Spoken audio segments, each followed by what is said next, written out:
Welcome to Only in Japan, a short series of videos where I'll highlight some of the best game music never to make it to Western shores. For our first installment, I'll be taking a look at the soundtrack from a Dreamcast exclusive game released in the year 2000 titled Napple Tale, Arsia in Daydream. Napple Tale is a light-hearted adventure game where a young girl named Poach is whisked away into the Napple world by a spirit guide meant to bring the souls of the dead to the afterlife. When it comes out that Poach never actually died and the spirit guide mistook her for a cat named Poachy, the two set about figuring out a way to return her home. Playing as Poach, you'll run, jump, and bonk your way through levels designed around scenes from nature based on the 4 seasons, and then return to the charming hub Napple Town to help an endearing cast of villagers solve their problems. The whole game has a ton of personality, and a great whimsical fantasy quality. It really feels like you're traveling around a young girl's daydream, as the name might suggest. But the most impressive part of the game, by far, is the music.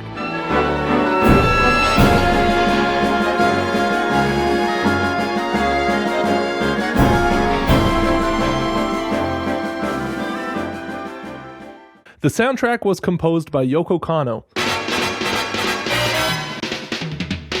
Yes, that's right, that Yoko Kanno. And the music simultaneously stands on its own as one of the most beautiful listening experiences you can find, and perfectly sets the tone for the game's world. The musical world of Napple Tale is strange without being savage, unconventional without being uninviting.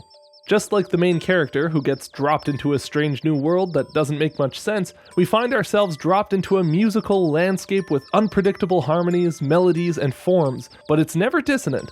Much like the Napple world in the game, the music manages to feel inviting without feeling familiar. I knew I had to explore the music to try and figure out just how Kanno manages to transport us so fully into a dream world. So sit back, enjoy the music, and let's take a walk through Napple Town.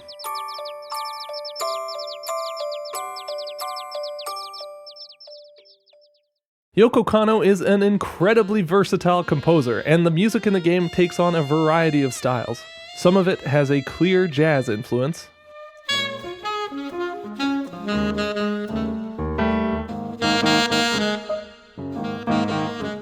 Some of it is steeped in the language of the Romantic period.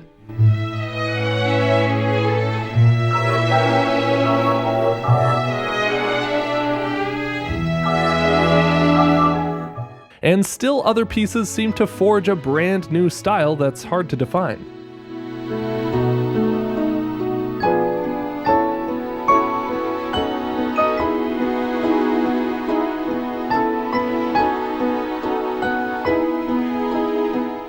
Yet every piece fits together thanks to a shared wandering quality. A lot of the music seems to meander around to various musical ideas with a kind of "we'll get there when we get there" attitude. It achieves this through 2 main ways, creating wandering structures and wandering chord progressions. A perfect example is the track Slow Water, which plays during one of the early spring levels, New Year's Day. In it, the clarinet and piano give us this languid 8th note melody in 5/8 time. It's structured in 4-bar chunks, a 1-bar phrase that rises up from G to D and then falls back down, which gets repeated once, and is then answered by a longer 2-bar phrase that rises all the way up to a high G before falling gracefully back down to its starting point.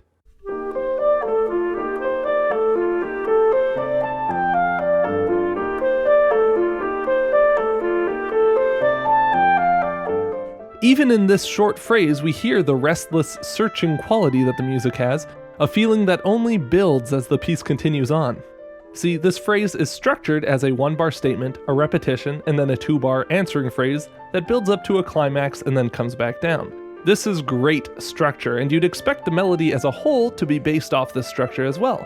This 4-bar phrase plays out, then it repeats, then we get a longer 8-bar phrase that builds up to a climax and then comes back down. This is almost what we get. Instead of coming down from the high point in a way that resolves the melody, the climactic second half of the section ends on a repeated bar built off of the whole tone scale, which you may know as the "you are getting very sleepy" scale.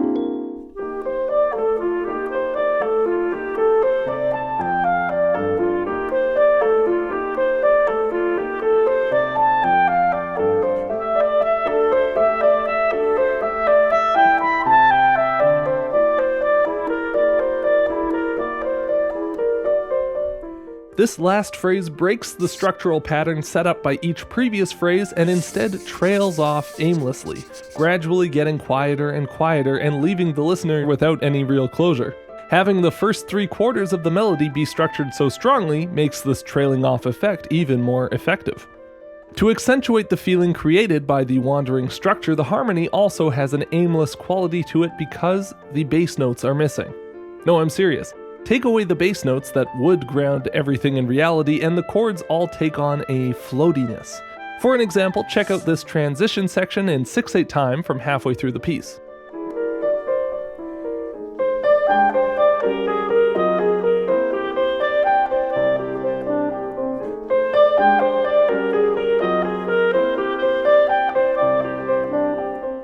Okay, so what the heck is going on here? Well, if you're a jazz pianist like Yoko Kanno, you probably figured it out right away, because these voicings on the bottom, made up of a tritone and a major seventh against the root, are standard left-hand piano voicings for dominant sharp 9 chords. With a bass note underneath, you can see that the bottom note of this voicing is the major third, the next note up is the flat 7th, and the note on top is the sharp 9th. It's a great sound, and we see these sharp 9 chords start on an F7 sharp 9 and move down chromatically before landing on a regular C7 chord, although all of these chords are missing their roots. If we add in the bass notes that are implied, the harmony makes a lot more sense, but it does lose that otherworldly, floaty quality.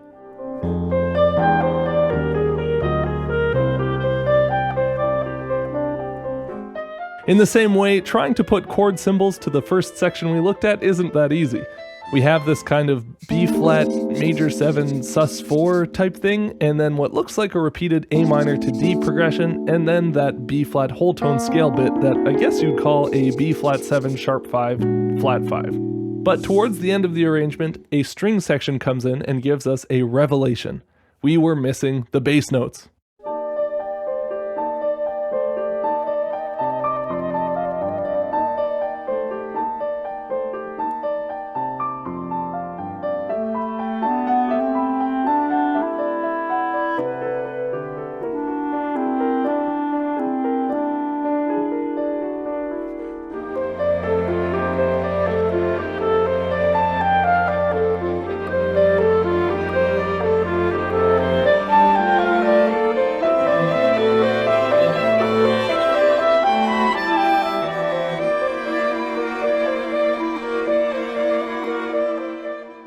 Immediately, this first phrase makes so much more sense as an F7 sus chord. The melody makes more sense, this E flat in the middle makes more sense, and the alternating B flat to A notes turn out to be the 4th of the chord moving down to the 3rd.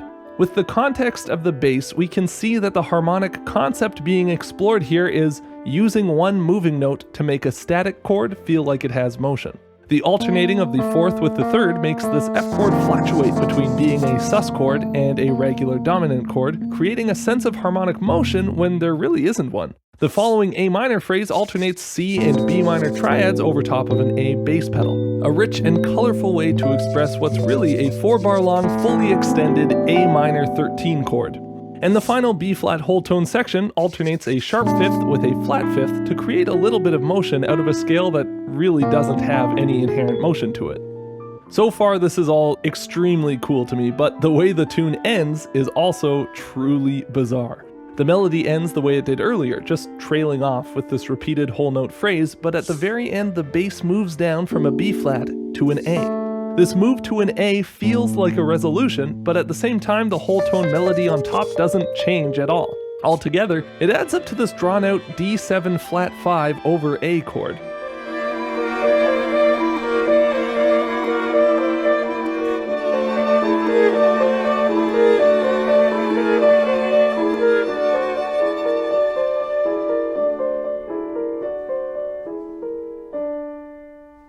What a way to end a piece of music. I can honestly say I've never seen anything like this before. Beyond just messing with the structure of a melody, the game finds plenty of ways to mess with the form of its music too. Writing intelligible music is dependent on presenting everything in a way that a listener can understand, and that mostly means putting everything in phrases that either fit into a listener's preconceived framework for how music is structured, or has an internal logic that can be figured out by just listening to the music.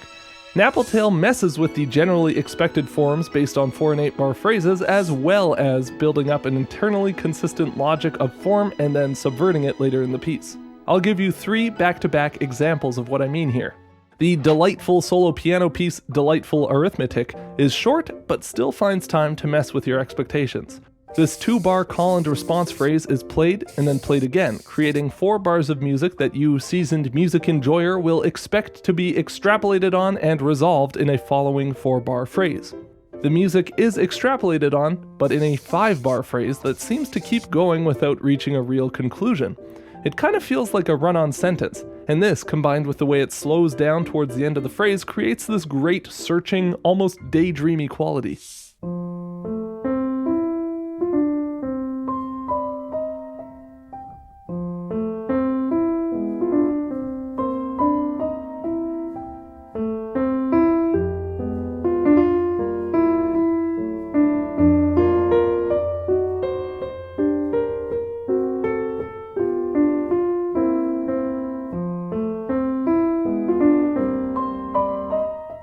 The winding harmony that chromatically moves around on top of the tonic F bass pedal definitely adds to this effect. There's lots of chromaticism, and the music is hard to predict, but everything is expertly balanced to keep things sounding playful rather than dark or dissonant. The track Rain Waltz is written in the style of a romantic period waltz, a style which I delved into in my video on Rosalina's Observatory. Like these classic waltzes, the music trades sitting on the tonic chord and the dominant chord for whole phrases at a time. Like those classic waltzes, the melody develops a small motif into larger phrases, with each phrase ending on a big held note. Unlike those classic waltzes, though, this big held note is extended for 2 extra bars at the end of every phrase, leaving the listener wondering when the next part of the song is going to finally come in.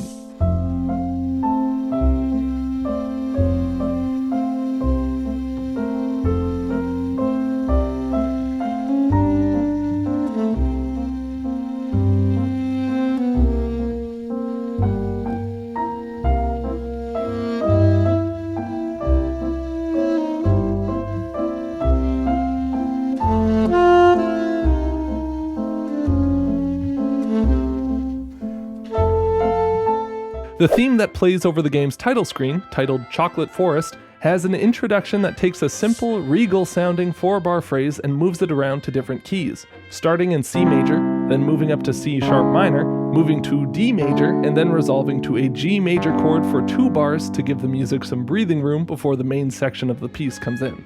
The thing is that each of these 4-bar phrases ends trading between 2 extremely weird chords for that key, that set up the move to the next key, and the D major phrase ends with trading A flat 7 flat 5 and B flat 7 chords. This A flat chord is once again evoking a whole tone scale sound. In order to get the smooth chromatic transition of the A flat chord resolving down a half step to the targeted G chord, Yoko Kanno adds an extra bar of 2/4 time onto this phrase to get back to that A flat 7 flat 5. After hearing this phrase played 3 times at this point in different keys, without this extra 2 beats, means it really catches you off guard when they suddenly show up.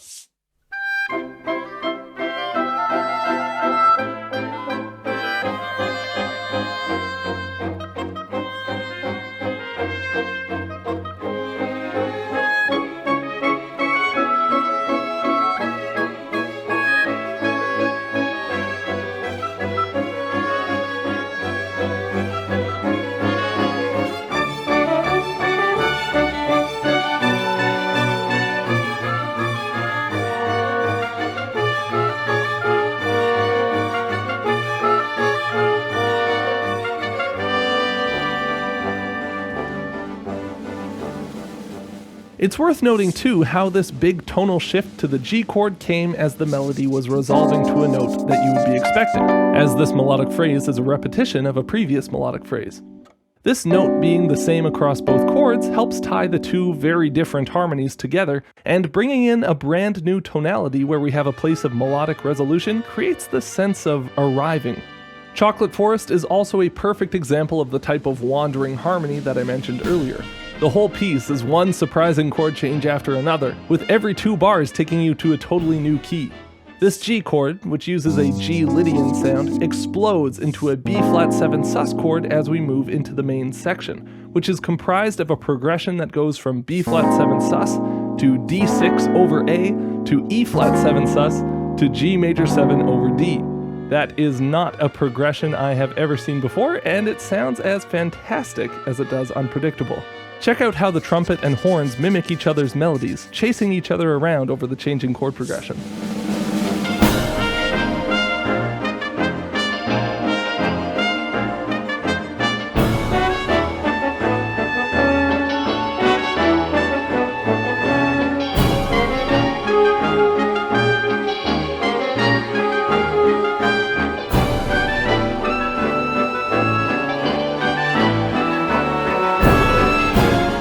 While these pieces are constantly playing with the form to create an unstructured, wandering quality, the harmony is always working just as hard to create completely unorthodox progressions that always sound pleasant, but never let you know where they're going.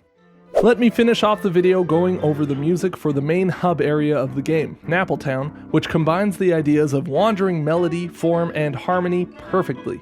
Sometimes the idea of wandering music exhibits itself with pieces that jump from one idea to the next erratically, like a child who can barely contain his excitement to show you all of his cool toys.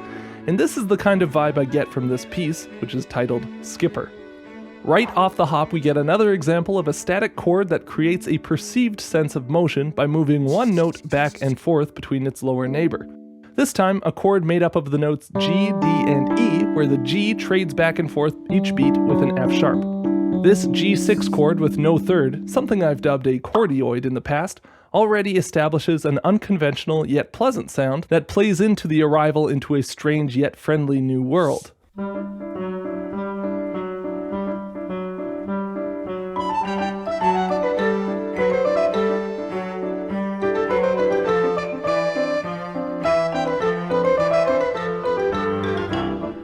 The melody definitely exudes a wandering quality by avoiding any sort of repeated motif that would give it structure. As we listen to more of the piece, you'll hear this figure of a scale running up and then jumping back down to where it started, used often as a way to give the piece a cohesive identity. I'll underline it in the music where it crops up. Notice how the end of this 4-bar melody lands on a resolution point right as the music shifts suddenly to a new harmonic space, with a new accompaniment figure, this time a C6-9 chord, again missing the third, played in this oompa rhythm.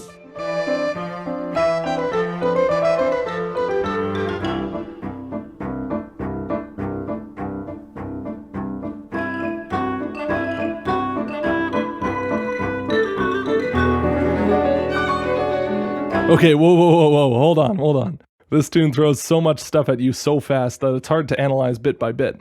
Notice how once again this melodic figure lands on a resolution note that happens to work over this completely new harmony when the piece throws this E-dominant flourish at you. You were probably caught off guard by this sudden shift, but now that you've heard it once, as an astute listener, you are expecting it coming up the second time. Except it doesn't come a second time. The second time, this same melodic resolution instead kicks off a circle of fourths turnaround that lands us in the key of D major.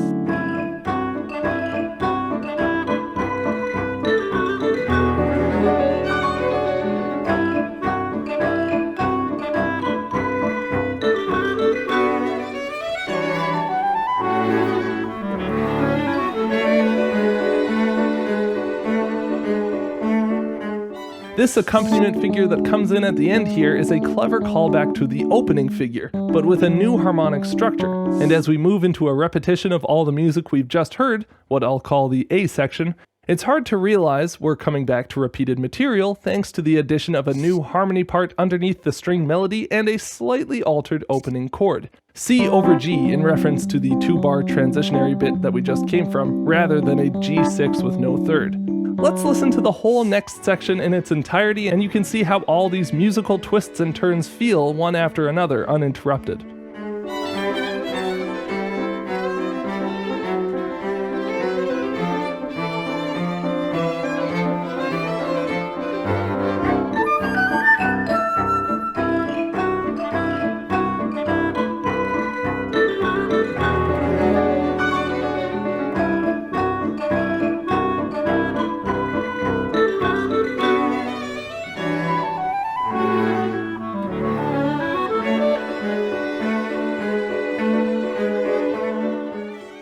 If we look at the form of this section, we get a 2-bar intro, which leads into a 4-bar phrase, a 2-bar transition into a 3-bar phrase. This 3-bar phrase gets repeated but cut short by this turnaround, which draws it out into a 4-bar phrase, and then a 2-bar little transition sets up a repetition of the form. So the A section is a bizarre length of 15 bars. And in these 15 bars, we moved from a G major tonality to an F Lydian sound, to a C Lydian sound, to an E dominant or Mixolydian sound, and wound around to find ourselves at a D Lydian type of sound at the end. The piece wanders around musically as aimlessly as a player with a poor grasp of Japanese wanders around the town that bears its music.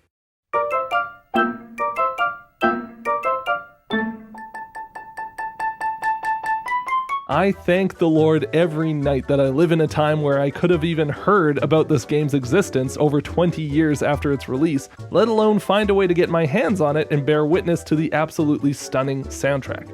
You have to check out its soundtrack albums. They're uploaded to YouTube, and trying to narrow down which pieces to talk about caused me physical pain. This video's bonus bit, available only to patrons of the channel, is chock full of good stuff that I couldn't cram into this video. The music manages to balance the techniques I talked about in such a way that everything feels new and unpredictable while still feeling playful and being a complete joy to listen to. And this combines with perfect orchestrations, musicians who play as expressively as they do flawlessly, a sense of compositional humor, and an ear that can hear 100 years into the future as well as 100 years into the past to make a truly one-of-a-kind soundtrack. Yoko Kanno is the GOAT. Thanks so much for watching. Check out my Patreon if you want to support the channel, and I'll see you all in the next one.